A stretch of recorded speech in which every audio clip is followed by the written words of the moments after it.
यहाँ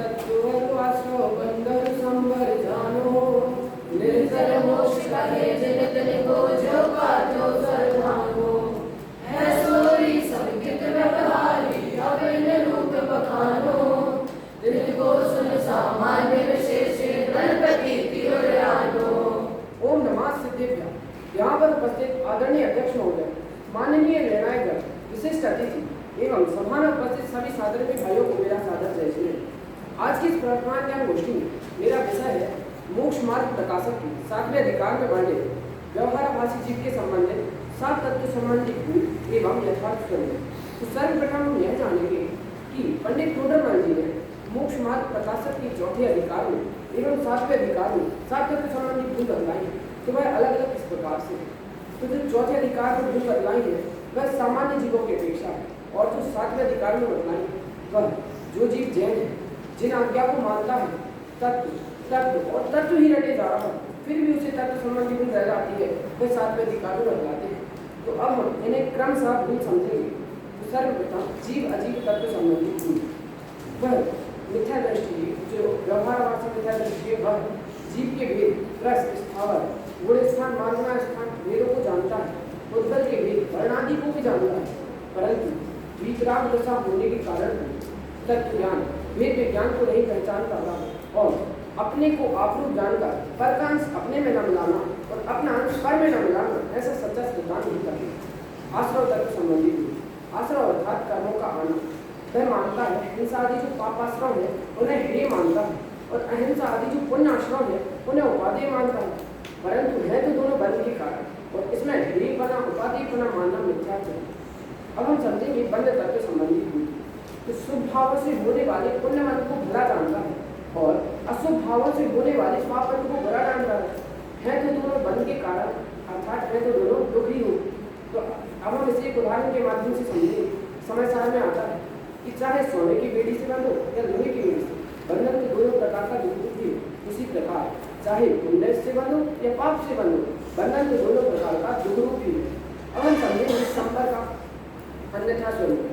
तो यह जीव संपर्क का कारण शुभ भाव को मानता है, परंतु शुभ भाव तो आश्रव के कारण है, और आश्रव का कारण संपर्क का कारण कैसे हो सकता है? संपर्क के कारण गुप्ति, समिति, धर्म, अनुप्रेक्षा, परिचर्या और चारित्र उनका भी विपरीत श्रद्धान करता है। वह मानता है कि वाह में मन वचन काय की चेष्टा ना हो, उसी को बुद्धि मानता है, परंतु सच्ची बुद्धि तो भीतराग दशा होने पर ही होती है। समिति, वह मानता है कि परजीवों की रक्षा का भाव करे, उसी की समिति मानता है, परंतु ऐसे परिणाम भी नहीं करना जिससे जीवों की हिंसा हो, वही सच्ची बुद्धि है। धर्म, किसी दुर्गति के भय के कारण किसी वस्तु का त्याग करना, उसी का नाम धर्म मानता है, परंतु वस्तु का सच्चा स्वरूप वही धर्म है। अनुप्रेक्षा, संसार के संयोगों में दुखी होकर उदास होना, उसी का नाम अनुप्रेक्षा मानता है, परंतु संसार के संयोग में राग दोष छोड़कर उदास होना वही सच्ची अनुप्रेक्षा है। परिचय, वह भूखे रहने में उसको मिटाने का उपाय न करना और उसी को परिचय मानता है, परंतु सुख दुख में जायज रहना वही सच्चा परिचय है। धर्म, चारित्र, महाव्रत, अनुव्रत आदि को धारण करने को वह चारित्र मानता है, परंतु महाव्रत अनुव्रत तो शुभ भाव है और शुभ भाव से तो आश्रय होता है, उससे संबंध कैसे होगा? चारित्र तो कसाय मिटने पर, आत्मा में लीनता होने पर ही सच्चा चारित्र प्रकट होता है। अब हम समझेंगे निर्जरा तत्व संबंधी भूल। तो वह अनशन आदि जो बाहर तक है उनको धारण करने को निर्जरा मानता है, परंतु निर्जरा तो शुद्धोपयोग से ही होती है। वह जानता है कि इच्छाओं को रोकने का नाम तप है और उसी तप से निर्जरा होती है, परंतु इच्छा को उत्पन्न ही न होने देना वही तप है और उस तप से निर्जरा होती है। अब हम समझेंगे मोक्ष तत्व संबंधी भूल। तो वह जीव मोक्ष का प्रयोजन रखता है कि जन्मादि लोग दूर होंगे, लोकालोक का साधन हमारा होगा, इस प्रकार का प्रयोजन रखता है, परंतु मोक्ष का सच्चा प्रयोजन तो निराकुल सुख है। स्वर्ग से अनंत गुना सुख मोक्ष में मानता है, परंतु स्वर्ग में तो सुख है ही नहीं, वह तो इंद्रिय जनित सुख है, मोक्ष में तो अतीन्द्रिय जनित सुख है। इस प्रकार हमें 7 तत्व संबंधी भूल समझे। अंत में बस यही कहना चाहता हूँ, एक पंक्ति है, माना अंधेरा घना है मगर दीपक जलाना कहाँ मना है।